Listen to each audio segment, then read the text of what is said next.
Kabut asap yang muncul menyelimuti wilayah kota Lubuk Linggau. Hal ini disebabkan lantaran masih adanya potensi kebakaran hutan dan lahan di beberapa daerah di Sumatera Selatan.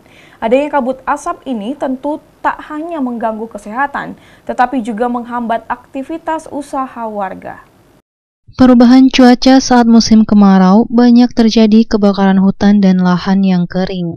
Hal itu memicu munculnya kabut asap yang menyelimuti di berbagai wilayah, khususnya di kota Lubuk Linggau.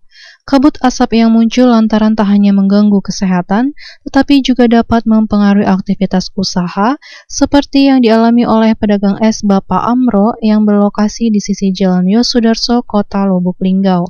Dagangannya mengalami penurunan semenjak kabut asap ini muncul. Pedagang es Amro mengatakan, adanya kabut asap ini sedikit menghambat penjualan. Meskipun cuaca panas, tetapi jika tidak ada asap atau debu, jualan bisa cukup lancar. Adanya asap ini cukup mengganggu, apalagi ini jualan makanan. Agak terhambat di masalah asap ini. Ya, kalau cuacanya agak panas tapi asap nggak ganggu debunya, dan itu agak lancar lah. Ya. Sedikit mengganggu Pak ya? Iya, mengganggu lah nak. Iya. Mengganggu masalah ini barang makan nak ya.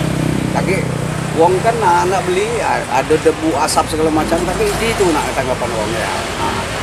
Kembali dirinya menyampaikan, semenjak adanya kabut asap ini, hasil pendapatan jualan menjadi menurun.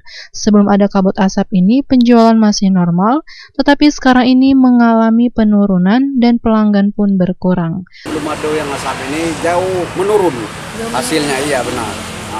Kalau dulu kan kalau normal, kalau nggak ada asap ini, ada debu, itu normal Pak, ini Mbak. Jadi sekarang kena ya, kalau ini asap ini pelanggan ini agak kurang. Nah itu jauh nih menurun.